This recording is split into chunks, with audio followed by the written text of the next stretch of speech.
राधे कृष्णा। जय बोलो सीता रामचंद्र भगवान की जय। श्री राम जय राम जय जय राम। श्री राम जय राम जय जय राम। श्री राम जय राम जय जय राम। श्री राम जय राम जय जय राम। जय बोलो सीता रामचंद्र भगवान की जय। जय बोलो राष्ट्रगुरु समर्थ रामदास स्वामी की जय। जय बोलो स्वराज्य सिंहासनाधिपति छत्रपति शिवाजी महाराज राजे की जय। जय हिंद। भारत माता की जय। மகோன்னதமான சமர்த்த ராமதாசருடைய அழகான சரித்திரம். சரியா, இன்னைக்கு ஆடிப்பூரம் ஆரம்பிச்சாச்சு. நாளைக்கு பிச்சம் தான் ஆடிப்பூரமா பல இடங்கள்ல கொண்டாடுறோம். அந்த ஆடிப்பூரத்துக்கு அவ்வளவு அழகா இன்னைக்கு மன்னார்குடி ராஜகோபாலனுடைய சேவை. அதுலேயே முதல்ல இன்னைக்கு ஆண்டாளை தான் நம்ம ஆனந்தமா சேவிச்சோம். ஆண்டாள் சொன்னது நேரத்திற்கு உட்காந்து தான் இன்னைக்கு பகவத் விஷயமே நாம் அனுபவிச்சோம். பகவான் இன்னைக்கு அப்படி ஒரு சேவை நமக்கு நிஜமாவே ராஜகோபாலன் அப்படின்ற மாதிரி ஒரு ராஜ சேவை. இன்னைக்கு ஒரு ரைட் ராயலான ஒரு சேவை ராஜகோபாலன் நமக்கு அப்படி ஒரு கிருபை பண்ணான். அதே போல வடுவூர் ராமனும் அத்தனை அழகான ஒரு கிருபை. இந்த இடமெல்லாமே சமர்த்த ராமதாசர் வந்து பார்த்து சேவிச்சு நடந்த இடங்கள் தான். நிச்சயமா சமர்த்த ராமதாசர் மன்னார்குடி வடுவூர் இந்த பக்கம் எல்லாமே சுத்திருப்பார். கும்பகோணத்திலேயே சமர்த்த ராமதாசருடைய மடம் இல்லாட்டி வேற ஏதாவது இருக்கான்னு நான் தேடிட்டு இருக்கேன். நமக்கு பாக்யம். இன்னைக்கு 235வது நாள் சமர்த்த ராமதாஸ் வைபவம். சமர்த்த ராமதாசருடைய தட்சிண யாத்திரை பத்தி சொன்ன பொழுதே இதெல்லாம் போய் பார்த்துடணும்னு ஒரு ஆசை உண்டு. ட்ரிவாண்ட்ரம் வந்திருக்காருன்னு இருக்கு, ட்ரிவாண்ட்ரத்தை ஒரு மடம் ஸ்தாபிதம் பண்ணாருன்னு இருக்கு. ஆனா அந்த ஹனுமாரை இன்னும் தேடிண்டே இருக்கேன். ஒரு ஹனுமார் இருக்கார், அது அவர் தானா இல்லையா அப்படின்னு ஒரு சந்தேகத்துல ஓடின்னு இருக்கு. ஆனா இன்னைக்கு இந்த தஞ்சாவூர் மடம் இவ்வளவு அழகா அவ 7வது தலைமுறை பத்திரமா இந்த ட்ரெடிஷனை ஃபாலோ பண்ணிட்டு இருக்கா அப்படின்னா என்ன ஒரு மன உறுதி இருக்கணும். அது எல்லாம் சௌகரியமா இருக்கு, போறோம் வரோம். அப்ப மனசு ஒரு ஸ்ட்ராங்கா இருக்கிறது எல்லாமே கம்ஃபர்ட் ஜோன்ல இருக்கும் பொழுது மனசனுடைய ஸ்திதி வேற. கம்ஃபர்ட் ஜோன் டிஸ்டர்ப் ஆகிட்டே இருக்கும் பொழுது அதை தாண்டி ஒரு மனோபலம் இருக்கிறதுன்றது ரொம்ப கஷ்டம். அதனாலதான் மனதில் உறுதி வேண்டும் அப்படின்னு பாரதியார் சொல்ல. சமர்த்த ராமதாச சரித்திரத்துல பார்த்தோம்னா திரும்ப திரும்ப மனோபலம் இதைத்தான் அவர் ரொம்ப இன்சிஸ்ட் பண்ணி சொல்லிகிட்டே இருக்கார். நேற்று கூட பார்த்தோம் அந்த மலஹரி எப்படி அவன் குடும்பத்தெல்லாம் விட்டுட்டு ஒரு எஸ்கேப் மாதிரி ஓடுறான். சமர்த்த ராமதாசர் எப்படி அவனை திரும்ப குடும்பத்துல இருக்கணும். இன்னைக்கு கூட அவர் திரும்ப திரும்ப அதே தான் சொல்லியிருந்தார். பிரபஞ்சத்துல இருக்கணும், எல்லாத்தையும் பார்க்கணும், எல்லாத்தையும் பழகணும், அப்பதான் பரமார்த்தத்தை அடைய முடியும். இது சமர்த்த ராமதாசருடைய ஒரு பெரிய பிலாசபி. ஏன்னா நிறைய இடங்கள்ல பார்த்தோம் அப்படின்னா நாஸ்திகவாதிகள்லாம் கிண்டல் பண்ணும் பொழுது இந்த பக்தி பண்றவாள்லாம் இதுல எஸ்கேப் ஆகிறதுக்காக தெய்வம்ன்ற ஒண்ணு நம்பரா அப்படின்னு. தெய்வத்தை ஏன் பிடிச்சுட்டு இருக்கோம் அப்படின்னா பல சந்தர்ப்பங்கள்ல நிறைய பேர் சொல்லுவா மனசுல ஒரு பயம், ஒரு கவலை, இந்த கவலைகள்லேருந்து தப்பிக்கிறதுக்காக. அப்படி கிடையவே கிடையாது. தெய்வத்தை தெய்வத்துக்காக அனுபவிக்கணும். சமர்த்த ராமதாசர் அதுல ரொம்ப தெளிவா மனோபலத்தை ரொம்ப உறுதியாக சொல்றார். அப்ப அத்தனை சிரேஷ்டம் இந்த சமர்த்த ராமதாசர். இந்த சமர்த்த ராமதாஸ் சரிதான் போன வாரத்துலாம் சொல்லிட்டு இருந்தேன்.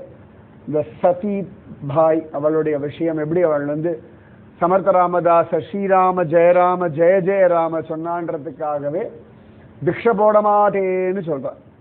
ஏன்னு கேட்டா ராமநாமம் சொல்லியாச்சுன்னா சரி வராது. அதாவது காசி அந்த பக்கத்துல எல்லாம் அந்திம காலத்து சமயத்துல மட்டும் அந்த மிருத சரீரத்தை எடுத்துன்னு போகும்போது தான் ராம் நாம் சத்யஹை, ராம் நாம் சத்யஹை, ராமநாமம் சத்தியம்னு சொல்லுவா. அது எதுக்கு சொல்றான்னா, இந்த மிருத சரீரம், இந்த சரீரத்தை விட்டு இந்த சரீரத்தோட ஆசையில தான் நம்ம வெளில போறோம். இந்த பக்தி பண்ணி பக்குவப்பட்டு பகவானை அடையணும் மோட்சத்துல ஆசைப்படுறவா மட்டும்தான் இந்த சரீரத்து மேல ஆசை விட்டு போகும். அது எல்லா ஜீவனுக்குமே இந்த சரீரத்து மேல ஒரு பிடிமானம் நிச்சயமா உண்டு. நமக்கு தூக்கத்துல மட்டும்தான் சரீரத்துல இருக்க பிடிமானம் விட்டு போகிறது. ஸோ இந்த ஜீவன் திரும்ப திரும்ப எப்படியாவது இந்த சரீரத்தை அடையணும்னு ட்ரை பண்ணும். It's very common. அதனால தான் இந்த சரீரத்தை எரிக்கிறது நம்ம வழக்கம் வச்சிருக்கோம். அது இருந்தால் தானே, அது இருக்கிற வரைக்கும் தான் அது மேலே ஒரு இது இருக்கும். நம்ம கண்ணதுக்கு நம்ம சரீரம் எரிஞ்சு போயிடுது, அது சாம்பலாக எடுத்துன்னா இனி எனக்கு அது இல்லைன்னு தானே தோணும். நமக்கு ரொம்ப பிடிச்சது எதுன்னா உலகத்தில் இன்னி வரைக்கும் த மோஸ்ட் ஃபேவரட் அப்படின்னு கேட்டால் வேறு எதுவுமே கிடையாது. நம்ம உடம்பு தான் த மோஸ்ட் ஃபேவரட். நம்ம உடம்ப வச்சுட்டு தான் உலகத்தினுடைய பல விஷயங்களை தீர்மானிக்கிறோம். நம்ம உடம்ப பேஸ் பண்ணிட்டு தான் யாரோட பழகணும் யாரோட பழக வேண்டாம் வரைக்கும் எல்லாமே பாடி பேஸ் வச்சுட்டு தான் எல்லாமே பண்ணிட்டு இருக்கோம். அப்ப இந்த ஜீவன் திரும்பவும் எப்படியாவது சரீரத்துக்குள்ள நுழையணும்னு ஆசைப்படுமா? முடியாது. இப்ப நாம பிறப்பெடுக்கிறோம் இல்லையா, அப்ப நமக்கு இந்த சரீரத்தோட ஒரு சம்பந்தம் வரும். அப்ப நமக்கு அந்த கெப்பாசிட்டி உண்டு. அதுக்கப்புறம் கிடையாது. சரீரத்தை விட்டு வெளில கிளம்பியாச்சு அப்படின்னா, அந்த அந்திம காலம் வந்தாச்சுன்னா திரும்பெல்லாம் இந்த சரீரம் நமக்கு எவ்வளவு பிடிச்சிருந்தாலும் எவ்வளவு நன்னா இருந்தாலும், சில பேர் இள வயசுல போகல ஆசைப்பட்டாலும் திரும்ப இந்த சரீரத்துக்குள்ள நுழையிற சக்தி இந்த ஜீவனுக்கு கிடையாது. ஆதிசங்கரர் மாதிரி இந்த கூடு விட்டு கூடு பாயிற யாரோ சில பேருக்கு மட்டும்தான் இது சாத்தியம். சமர்த்தராமதாஸ் சரித்திரத்துல அவர் பல பேரை மீண்டும் எழுப்புறார் அப்படின்னு பார்க்கிறோம். அவளுக்கு அந்த சக்தி உண்டு. மற்றபடி யாருக்கும் அந்த சக்தியே கிடையாது. ரொம்ப ரேரா சில மகாத்மாக்கள் அந்த மாதிரி காரியங்களை பண்ணியிருக்கா. அப்பதான் இந்த ராம் நாம் சத்யஹை அப்படின்னு சொன்னா இந்த ராமநாமம் சத்தியம், ராமநாமம் சத்தியம், ராமநாமம் சத்தியம்னு கேட்டதுன்னா இந்த ஜீவனுக்கு இந்த ராமநாமத்துல ருச்சி வரும் இல்லையா, அப்ப இந்த சரீராசை விட்டு போயிடும். இந்த சரீரத்தை எடுத்துட்டு போறதுக்குள்ள அப்ப ஒரு டேர்னிங் பாயிண்ட்ல கூட அந்த ஜீவன் சத்கதி அடையலாம். அதுக்காக தான் ராமநாமம் சொல்றது, நாமெல்லாம் கோவிந்த நாமம் சொல்றது எதுக்குன்னா அந்த க்ஷணத்துல கூட அதுக்கு ஒரு புத்தி வந்துடும். அதுதான் அவன் தெய்வம் என்றேனோ மண்டோதரியை போலேன்னு திருக்கோளூர் தென்பிள்ளை. ராவணன் தான் போயிட்டானே, இப்ப போய் எதுக்கு சொல்லணும்னா இங்கதானே இங்கே ஆத்மா சுத்தின்னு இருக்கோம், இப்பயாவது கேட்கட்டும், இப்பயாவது ராமனிடத்துல சரணாகதி பண்ணட்டும் அப்படின்னு மண்டோதரி சொன்னான்னு பெரியவா வியாக்கியானம். அப்ப இந்த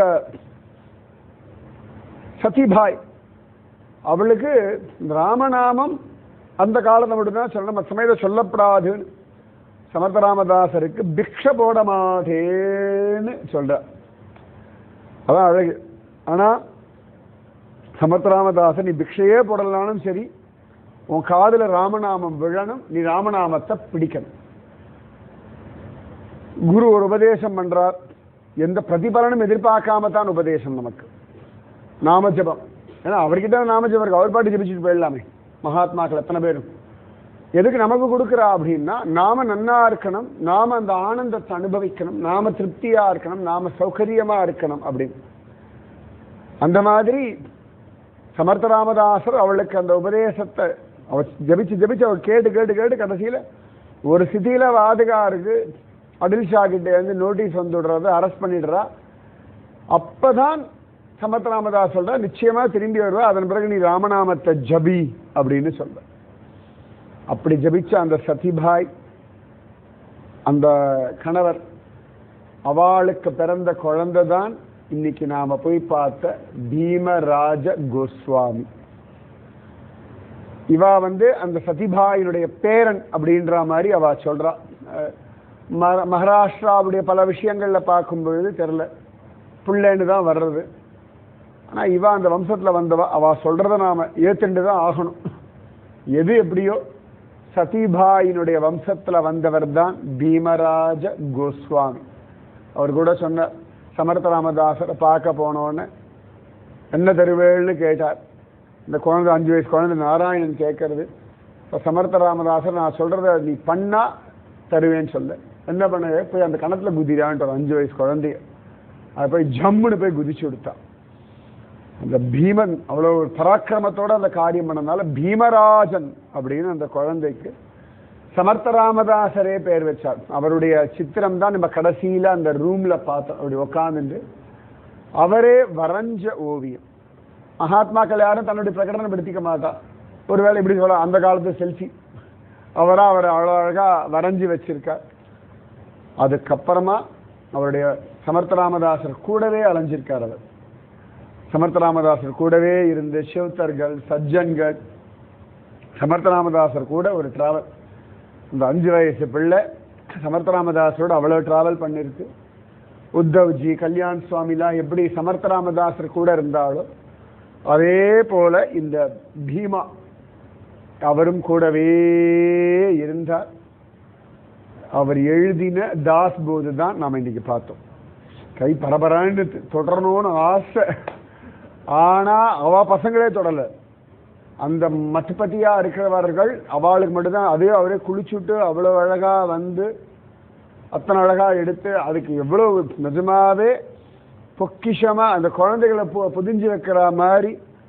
சாதாரணமா இப்படிலாம் நான் வந்து எங்க பார்த்துருக்கேன்னா அந்த காலத்துலலாம் இந்த வீட்டில் வந்து தங்க ஆசாரி எல்லாம் அதாவது கொண்டு வருவோம். வைரம் தங்கெல்லாம் பேப்பருக்குள்ள புதிச்சு அப்புறம் இப்படி திறந்து காமிப்போம். அந்த மாதிரி ஒரு புஸ்தகத்துக்கு இவ்வளோ தூரம் மரியாதையானா அவளுடைய வம்ச பொக்கிஷம் அது. இப்போ நம்ம எழுதி வச்சதெல்லாம் கூட நாம இருக்கும்போதே பலது காணாமல் போய்டுறது.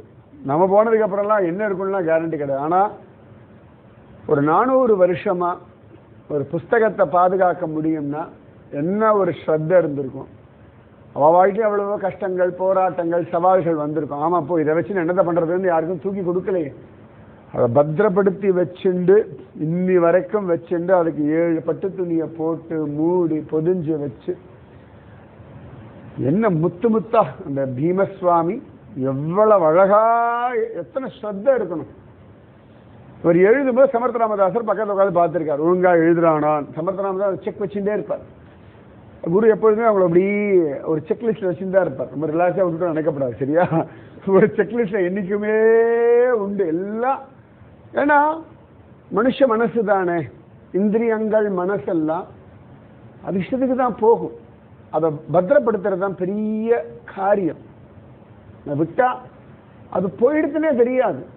எவ்வளவு தூரம் போச்சுன்றது எத்தனை வருஷங்கள் ஆன பிறகு தெரியும்னே நம்ம கண்டுபிடிக்க முடியாது.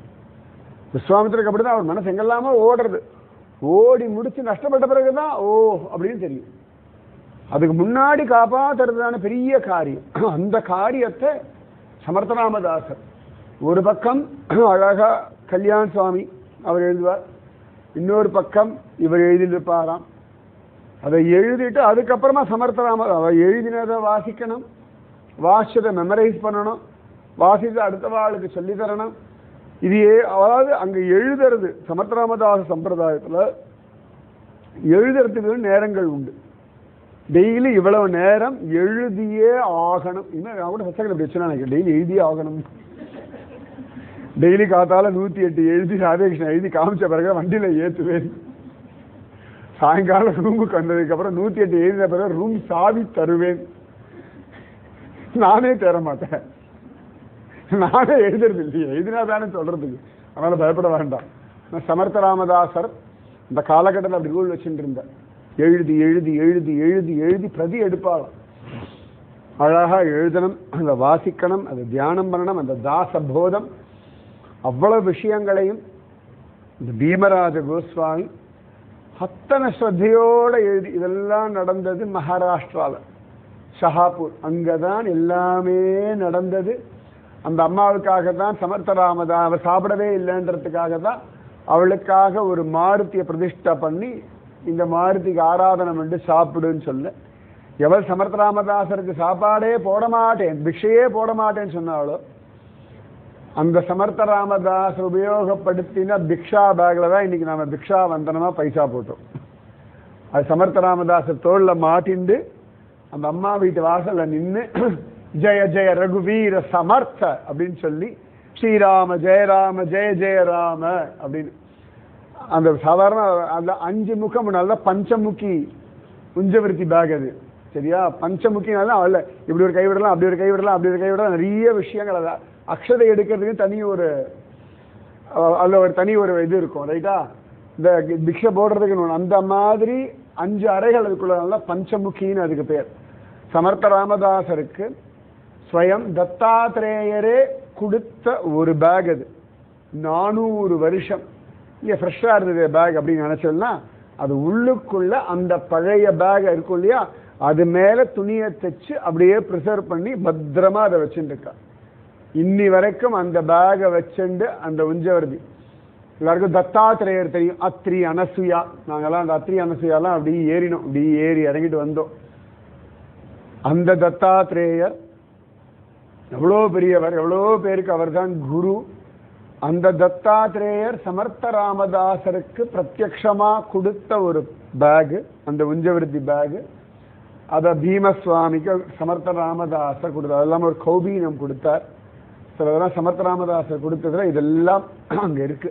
அதுல அந்த பேக், அந்த உஞ்சவிருத்தி டோலி அப்படி அழகா அதில் வச்சுண்டு, ஜோல்னா பை மாதிரி வச்சுண்டு, அதுக்குள்ள அதை வச்சுண்டு அவ ஸ்ரீராம ஜெயராம ஜெய ஜெயராம ஜபிச்சுண்டு, அவர் எவ்வளவு மனாச்சே ஸ்லோகா தாசபோதெல்லாம் அப்படி தண்ணிப்பட்ட பாடா அவருக்கு வருது. அவர் பாட்டுக்கு அத்தனை ஆசையா பேசிகிட்டே இருக்கார். அவர் நிறுத்துறது தான் எனக்கு பாடா இருந்தது. அத்தனை ஆசை, அத்தனை ஸ்ரத்தையா சொல்லிகிட்டே இருக்கார். இன்னைக்கு நமக்கு அந்த தாசபோத பார்க்குற பாக்கியம் சமர்த்த ராமதாசர் தோல்ல மாட்டின்ற, சமர்த்த ராமதாசர் தோட்டல் நீங்கள் பார்த்தா தோல்ல மாட்டின்னு இருக்கக்கூடிய அந்த பஞ்சமுகி ஜோலி, அதை பார்க்குற பாக்கியம். சமர்த்த ராமதாசர் தஞ்சாவூர் வந்து அந்த குளம் வாசல்ல நம்ம போனோம். சாமந்தன் குளம் என்னை பொறுத்தவரை சமர்த்தர் குளமாக தான் இருந்திருக்கணும். அது சமந்தன் குளமாகி இருக்கிறது சாமந்தன் குளமாக ஆயிருக்கு. அப்போ சமர்த்த ராமதாசர் அங்கே தங்கின்னு இருக்கு. இந்த சமயத்தில் அவ்வளவு அழகா அங்கே அந்த மடத்தை ஸ்தாபிதம் பண்ணி அந்த ராம லக்ஷ்மண சீதா ஆஞ்சநேயர் மூர்த்தி ஜம்முடி எல்லாம் இத்னூண்டு மூர்த்தி சமர்த்த ராமதாசர் தன் கையினாலே ஆராதனை பண்ண மூர்த்திகள். அப்ப அந்த பீமசுவாமி சமர்த்த ராமதாசர் இங்க போய் இருன்னு சொல்ல, இந்த இடத்துல வந்துட்டு சமர்த்த ராமதாசரை தியானம் பண்ணி அவர் நேர பார்த்து வரைஞ்ச ஓவியத்தை தன் குரு போட்டோவை வச்சுண்டு, அதை வச்சுட்டு தான் உட்காந்து. ஊர் பாஷை தெரியாத ஊர், அவர் மகாராஷ்டிரா, அங்கிருந்து கொண்டு வந்து இங்க தஞ்சாவூர், அது எக்ஸ்ட்ரீம் மராட்டி, இது எக்ஸ்ட்ரீம் தமிழ். அங்கேருந்து இங்க வந்து ஒரு 400 வருஷத்துக்கு முன்னாடி ஜீவிக்கணும்னா சாப்பாடு முதற்கொண்டு எல்லாமே. அப்ப இங்க வெங்கோஜி மகாராஜா சத்ரபதி சிவாஜியோட கசின்லாம் இங்க இருந்தார். ஆனா ஆல்தவே இங்க வந்துட்டு அந்த சமர்த்த ராமதாசர் போட்டோ, சமர்த்த ராமதாசரே அதை பார்த்து அப்படின்னாராம். அந்த போட்டோவை பார்த்துட்டு அவரை பார்த்து ஒரு வரைஞ்ச போட்டோ 400 வருஷத்துக்கு முன்னாடி சமர்த்த ராமதாசர் எப்படி இருந்திருப்பார் அப்படின்றதுக்கான ப்ரூஃப் அந்த போட்டோ. எல்லாம் பார்க்குறோம் அப்படின்னா கண் இருந்ததுனால தானே, கை இருந்ததுனால தானே அங்கே கை கூப்ப முடிஞ்சது, கால் இருந்ததுனால தான் நடக்க முடிஞ்சது, பசி இருந்ததுனால தானே பிரசாதம் கிடைச்சது. இன்னைக்கு என்ன பிரசாதம், ஒரு கல்யாண விருந்து மாதிரி, ராமநவமி உற்சவம் மாதிரி. அதாவது அதான் நினச்சிருந்தேன், அந்த அம்மா சமர்த்த ராமதாசருக்கே பிக்ஷை போட மாட்டேன்னு சொன்னேன். ஆனால் அந்த வம்சத்தார் இன்னைக்கு வரவா எல்லாருக்கும் பிக்ஷை போடுற நிலைமையில கொண்டு வச்சுட்டார் சமர்த்த ராமதாசர். நீ எனக்கு போட மாட்டேன்னு சொன்னல, இங்கே மாற்றி மாற்றி எல்லாரும் வருவா, வம்சத்தார் பிக்ஷை பண்ணி போட்டுட்டே இருக்கணும்னு. அந்த பசங்க யங்ஸ்டர்ஸ் அவ்வளோ அழகா இலையை போட்டு பரிமாறி, நம்ம சாப்பிட்ட இலையை எடுக்கிறது கூட ஒரு கூச்சம் இல்லை. அதில் ஒரு பையன் ஃபாரின்ல இருக்கான், ஒரு கூச்சமோ எதுவுமே இல்லை, வந்து அந்த இலையெல்லாம் எடுக்க முடியறதுன்னா எத்தனை தூரம் அவ ஹிருதயத்தில் இந்த விஷயங்கள் ஊறி கிடக்கு பாருங்க. அவ பாட்டுக்கு தேவேன்னு ஒரு வாழ்க்கையை வாழ்ந்துட்டு இருக்கா. எவ்வளோ பெரிய பாக்கியம். இந்த பீமா சுவாமி சமர்த்த ராமதாசரோடு இருந்திருக்கார். அவர் சொல்லிட்டு இருந்தார், பீமா சுவாமி 99 வயசு இருந்திருக்கார். 99 வயசு. அவர் அங்கிருந்து கிளம்பி வந்து கொஞ்ச நாள்லயே நம்ம சமர்த்த ராமதாசர் பரமபதிச்சு விடுறார். அவர் கிட்டத்தட்ட 66 புண்ணிய திதி, ராமதாசருடைய புண்ணிய திதி, அவருடைய சத்கதி அடைஞ்ச தினத்தை பெருசா கோலாகலமா இன்னைக்கு பார்த்தோம் இல்லையா, அந்த மடத்துல வச்சு கொண்டாடி இருக்கார். 66 புண்ணிய திதி குருவோடத பண்ணவர் அந்த பீமா சுவாமி. எவ்வளவு பெரிய பாக்கியம் நமக்கு. அந்த ஆஞ்சநேயர், அந்த ராமன், அங்க கீழே ஒரு ஹனுமார் பார்த்தாலா சின்னதா, அதாவது அந்த பஞ்சலோக மூர்த்தி இல்லாமல் கீழே தனியா ஒரு செவ்வகத்தை சமர்த்த ராமதாசரே பிரதிஷ்ட பண்ண ஒரு மூர்த்தி, நூண்டு மூர்த்தி. 11 மூர்த்தி அந்த ஷஹாப்பூர் பாருங்க. அவ ஃபேமிலிக்கு அங்க அவ அம்மா அந்த சதிபாய் அவளுக்காக ஷஹாப்பூர்ல ஒரு பெரிய மாருதியை ஸ்தாபிதம் பண்ணார். இன்னைக்கும் அந்த அவர் ஸ்தாபிதம் பண்ண அந்த அக்கார 11 மாருதிகள்ல சீஃப் மாருதி அவர் தான்.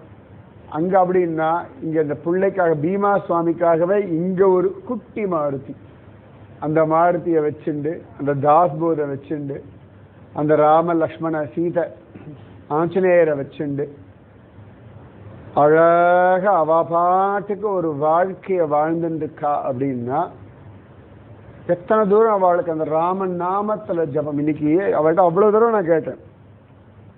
நான் முதல்ல போன்ல பேசும்பொழுதே நான் சொன்னேன், சுவாமி எனக்கு பிரசாதம் ஏற்பாடு பண்ண முடியுமா, அங்க வாய்ப்பு இருக்கா, எல்லாம் கேட்டு முடியுமெல்லாம் சொல்லி என்ன உண்டோ அதுக்கு நான் தான் தருவேன், எல்லாம் தரலாம், நான் எல்லாம் சொல்றேன் அப்படின்னு. இன்னைக்கு நானும் எத்தனை விதமா ட்ரை பண்ணி சரி கடைசியில் பசங்க வழியா பிடிச்சிடலான்னு போனா பசங்க போய் அப்பா கிட்ட நின்ட்டாங்க. இந்த மாதிரி அவ கேட்கறான்னு. நான் ரொம்ப புத்திசாலித்தனமா பையனை பார்த்து, அப்பா எனக்கு இந்த வாட்ஸ்அப் இது ஜிபே நம்பர் வேணும், எனக்கு இந்த தளிகை விஷயம், அதனால நான் யூகே பையனை பிடிச்சேன். அவன் போய் தம்பியை பிடிச்சான், தம்பி போய் அப்பா பிடிச்சான். அப்பாவா கேட்கறேன், அதெல்லாம் கிடையாதுன்னு நானும் எனக்கு அனைத்து ராஜதந்திரமும் தோத்து போயிடுச்சிங்க. கடைசி வரைக்கும் அவர் சொல்லவே இல்லை. நிஜமாவே லிட்ரலா என்ன பணம்னு சொல்லக்கூட இல்லை. எத்தனையும் நம்ம பார்த்தோம், அவ்வளோ பெரிய ஒன்றும் வசதி வாய்ப்பான ஒரு மட்டம்லாம் கிடையாது. நான் எவ்வளவு ஒரு ஹிருதயம், இந்த ராமன் மேல என்ன ஒரு நம்பிக்கை. இதுக்கு பேர் அந்த அன்கண்டிஷனல் ஃபெய்த். அவர் சொன்னார், அவ்வளோ விஷயங்கள் சொன்னார். இந்த உற்சவம் எப்படி நடக்கிறது, 45 லட்சம் ரூபாய்க்கு அந்த எல்லா வேலையும் பண்ணியிருக்கோம். ராமன் நடத்துறான், ராமன் நடத்துறான், ராமன் நடத்துறான், ராமன் நடத்துறான். என்ன ஞாபகம், பகவான் நடத்துறான். என் வாழ்க்கையை பகவான் நடத்துறான், அவன் பார்த்துக்கிறான். இதுதான் முக்கியமா தெரிஞ்சுக்க வேண்டியது. எந்த நிலைமையில இருந்தாலும் எங்க இருந்தாலும் சுவாமி வழி நடத்துறார். நீ கூட முதல்ல தஞ்சை பெரிய கோயில் போலாமா வேண்டாமான்னு, ஆனா நிஜமாவே அவ்வளவு அழகான ஒரு தரிசனம். அதுல ஒரு மழையை வேற கொட்டி, அந்த மழையில நமக்கு ஒரு 3 வண்டி வேற இல்லாட்டி நினைச்சு பாருங்க. அழகாக அவ்வளவு சுகமா வந்தோம். இங்க வந்தோம், நமக்கு சுட சுட வீட்டில எல்லாம் ஹாட் பேக்ல போட்டு வச்சுருவோம். சாயங்காலம் 6 மணிக்கு ரெடியாகி தோசை சப்பாத்தி எல்லாம் ஹாட் பேக்ல தான் ரெடியா இருக்கும். இங்க சுட சுட சுட சுட சுட கொண்டு வந்த போட்டு இத்தனையும் கொடுக்க முடியுமான்னா பகவான் எப்படி தாங்குறான்னு பார்த்துக்கோங்க. நம்மள இத்தனைக்கு பகவான் நம்ம இன்னைக்கு எந்த கோவிலுக்குமே நாம ஒரு பழமோ ஒரு பூ கூட கொண்டு போல. இது குத்தம்லாம் கிடையாது, சொல்றேன் நான். அப்பவே 2 கை குப்பின்னு தான் போய் பழக்கம், அவ்வளவுதான். ஆனா சுவாமி எப்படி கவனிக்கிற, ராஜகோபாலனா இருக்கட்டும், நம்ம வடுவூர் ராமனா இருக்கட்டும், யாரை சொல்றது யாரை விடுறது, எத்தனை ஆச்சரியம், எத்தனை ஒரு மனசு. பகவான் நம்ம எவ்வளவு நல்லா வச்சிருக்கான் பாருங்க. யார் ரொம்ப சொபஸ்டிகேட்டடா வச்சிருக்க. பகவான் தாங்குறான்னு சொல்லுவா இல்லையா, தாங்குறான். நிமிஷத்துக்கு நிமிஷம் எங்கேயும் எவ்வளவு தூரம் வண்டி போக முடியும் அவ்வளவு தூரம் வண்டி போய் நிற்கிறது. வாசல் வரைக்கும் இது விட்டா கோவிலுக்குள்ளேயே போயிருப்போம். தஞ்சை பெரிய கோயிலில் வண்டி எடுத்து போயிருப்போம், அவ்வளவு தூரம் போயிருப்போம். பகவான் எல்லாம் பார்த்து பார்த்து நமக்காக தயார் பண்ணி வச்சிருக்கான். இங்க ஒரு ரூம் இருக்கு, நம்ம பாட்டுக்கு ஒரு சாவி கொடுத்து போனோம், கிளீன் பண்ணி வச்சுட்டான். பணம் கொடுக்குறோம், ஆனால் பண்ணி வைக்கிறா இல்லை. அதுக்கு ஒரு ஆள் இருக்கானே, அதுக்கு ஒரு ரூம் இருக்கே. நாம வந்தோடனே திறந்தா எஸ் வாட்டர் சுவிட்ச் எல்லாம் போட வேண்டாம். இந்த பக்கம் திறந்தா வெந்நீர் வருது, அந்த பக்கம் திறந்தா பச்சை தண்ணி வருது. அவ்வளோ பெரிய பாத்ரூம், ஓடி ஆடி விளையாடுற சுவாமி நம்ம மேல எவ்வளவு கிருபா பண்ணி எவ்வளவு சௌகரியமா எல்லாம் கொடுக்கிற. பி கிரேட்ஃபுல், சந்தோஷமா இருக்கும், நல்லா இருக்கும். அப்ப அதுதான் பாக்கியம். இன்னைக்கு எவ்வளவு நாள் இருந்தோம், இந்த கண் கொண்டு பார்த்துட்டோமே. இனி எழுதும்போதுல ஞாபகம் இல்லை, எப்படி எழுதினா தெரியுமா, அச்சச்சா எழுதிருந்தா அப்படின்னு. அந்த ராமனா இருக்கட்டும், அந்த சாப்பாடு, அந்த பரிமாறின விதம் கேட்டு கேட்டு கேட்டு கேட்டு கேட்டு அதை விட மத்தியானம் ஒரு தூக்கம் தூங்கினோமே. ஏசி இல்லை, தலகாணி இல்லை, பெட்டு இல்லை, யார் தலை யார் கால் கீழே இருக்குன்னு தெரியல, யார் தலை யாரோட இருந்துன்னு தெரியல. அப்படி அங்கங்க படுத்தோம். நிஜமாவே நல்ல தூக்கம். அப்போ அந்த இடம் எப்படி இருக்கு பார்த்துக்கோங்க. நிஜமாவே குழந்தையா மாறிட்டோம்ல. வெறுமை கட்டாந்தரல என்ன கிடைச்சோ அப்படியே. ரொம்ப வருஷம் சம்பளம் கட்டாந்தரல ஒண்ணுமே டிமாண்ட் இல்லாம எங்கேயோ ஒரு இடத்துல அப்படி படுத்தோம் பாருங்க. அவர் கூட அந்த முதல்ல அந்த 4 கல்லு சொன்னதுனால விட்டுட்டு படுத்தோம். இல்லாட்டி 4 கல் பக்கத்துலயே படுத்திருப்போம். ஆனா எவ்வளவு நிம்மதியா ஒரு விஸ்ராந்தியா.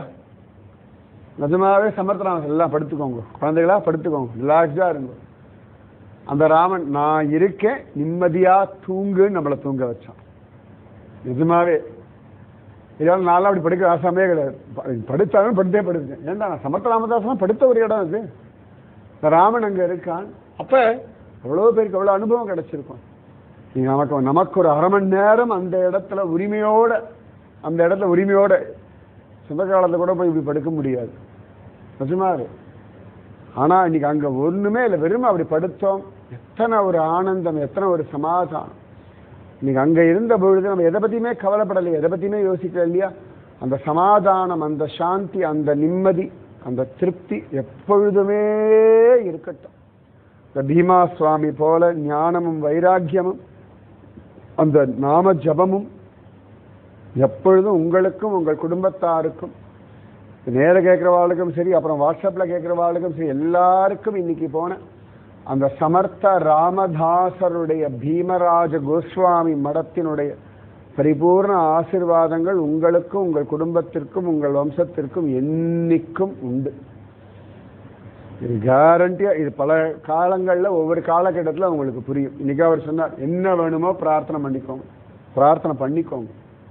அங்க பண்ணலைன்னா கூட இப்ப கூட அதை நினைச்சுண்டு உங்களுக்கு என்ன வேணுமோ நன்னா உரிமை உண்டு. குழந்தைகள் கல்யாணமா இருக்கட்டும், வேலை விஷயமா இருக்கட்டும், உங்க ஆரோக்கியமா இருக்கட்டும், குழந்தைகளா இருக்கட்டும், என்ன வேணுமோ எல்லாம் கழுக. கூடவே பக்தி ஞான வைராக்கியம், நிறைய நாம ஜபம், நிறைய சத்சங்கம், நிறைய யாத்திரை எல்லாம் அனுபவிக்கும். நிறைய மகாத்மாக்களுடைய ரகசியமான இடங்கள்லாம். இன்னைக்குதான் தியாகராஜர் வீட்டில் அவர் எப்படி எனக்கு ரொம்ப வருத்தமா இருந்த, அவ நிற்க சொல்ல ஓடிண்டே ஆயிட்டோம், நிலைமை வந்துடுச்சு. அதுல கூட அவ ஒரு பாலை கொடுத்து ஒரு பழத்தை கொடுத்து அவ இருக்கிற ஸ்திதியில எப்படி கவனிக்கிறா. அவ அவ்வளவு அழகா அந்த ராமனுடைய அனுபவம். இந்த ராமன் ஒரு அழகுன்னா அந்த ராமன் ஒரு அழகு. அந்த இடத்துல அவ உட்காந்து லோகத்துல பிராபகண்டா பண்ணாம அவ போயிட்டு வந்து ஊரெல்லாம் சொல்லிட்டு இருப்போம். அவ அதையே வச்சுட்டு இருக்கா.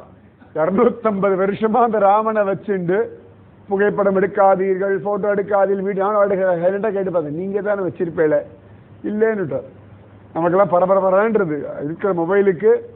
அந்த வீட்டில் இருக்கிறவாலே எடுக்காம எப்படி இருக்க முடியும்? எத்தனை அழகு பார்த்துக்கோங்க. அப்ப பகவான் வளைச்சு அனுகிரகம் பண்றான். இதுதான் நிர்ஹேத்துக கிருபை. நேற்று ராமசுவாமி கோவில் அப்படி ஒரு ராம கிருபை. அங்கேயே நல்லா ஃபர்ஸ்ட் கிளாஸ் அந்த கருவேப்பிலை சாதம், பொங்கல். பகவான் இன்னைக்கு ஒரே ராமனும் கிருஷ்ணனுமா மாத்தி நம்மளை வச்சு பந்தாடிட்டு இருக்கா. இந்த கோட்டில் இப்படி போயாச்சுன்னா ராமன், அந்த கோட்டில் அந்த பக்கம் போயாச்சுன்னா கிருஷ்ணன். இதுக்கு நடுவில் ஓடி ஆடி அனுபவிச்சுட்டு இருக்கோம். இந்த ஆனந்தத்துக்கெல்லாம் என்ன கைமாறு பண்ண முடியும்? நிறைய நாம ஜபம் பண்ணுங்க. பகவான் இவ்வளவு பண்ணிருக்கான், நன்றி கடனோட இருங்கோ. உங்க குடும்பத்தெல்லாம் அழிச்சுண்டு எல்லாரும் வந்து பார்க்கணும். இந்த விஷயங்கள்லாம் பிரகடனமாகணும். இன்னைக்கு சமர்த்த ராமதாசர் உட்காந்து நடந்து பேசி அவர் ரசிச்சு அனுபவிச்ச விஷயங்கள் எல்லாம் பார்க்கறதுக்கும், பீமராஜ கோஸ்வாமி அவர் தங்கின இடத்துல வாழறதுக்குமான கொஞ்ச நேரம் நம்ம வாழ்க்கையிலையும் கொஞ்ச நேரம் நான் சமர்த்த ராமதாசர் மடத்துல இருந்தேன். யாரா சமர்த்த ராமதாசர் தெரியுமே, தஞ்சாவூர் நீ போயிருக்க அப்படி கேட்போம். நீ யாரா சமர்த்த ராமதாசர்? நீங்க சமர்த்த ராமதாசர் தஞ்சாவூர் தெரியுமா? பீமராஜ கோஸ்வாமி தெரியுமா? நாங்கெல்லாம் மடத்துல சாப்பிட்டு படுத்துட்டு இருந்தோம். கேரண்டியா இதே டோன்ல நீங்க சொல்லுவேன், எனக்கு நல்லா தெரியும். அப்ப சொல்லுவோம் இல்லையா, சமர்த்த ராமதாசர் பல பேர் தெரியவே தெரியாத காலகட்டத்தில் எங்கேயோ ஒரு கிராமத்துக்குள்ள, நிஜமா கிராமம் தானே, அது என்ன இருக்கு, அந்த தஞ்சாவூர்ல ஒரு வீட்டுக்குள்ள ஓரத்தில் இருக்கார். அங்க போய் இவ்வளவு அனுபவிக்க பகவான் எவ்வளவு தூரம் நம்ம மேல கருணையோட இருக்கார். பகவான் ஒரு நாள் நம்மளை கஷ்டப்படுத்தவே இல்லை.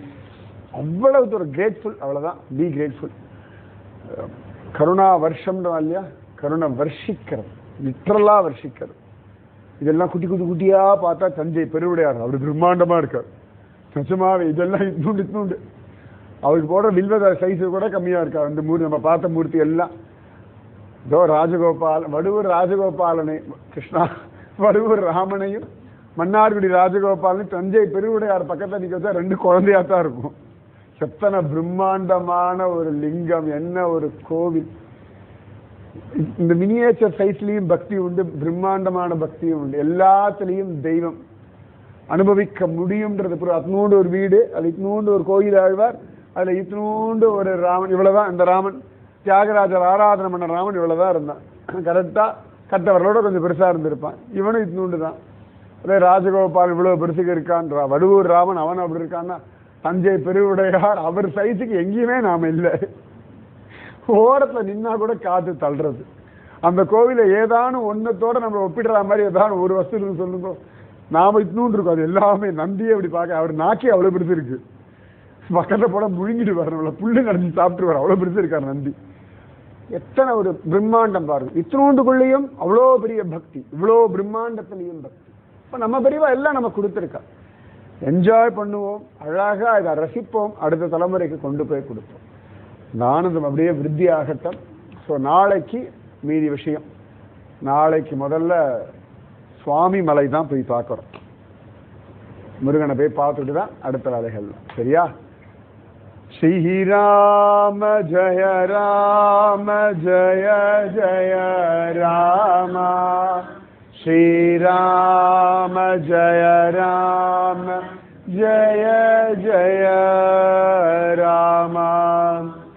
जय भोलो सीता रामचंद्र भगवान की जय. जय भोलो राष्ट्र गुरु समर्थ रामदास स्वामी की जय. जय भोलो स्वराज्य सिंहासनाधिपति छत्रपति शिवाजी महाराज राजे की जय. जय हिंद, भारत माता की जय. जय बोलो भीमराज गोस्वामी की जय. राधे कृष्णा.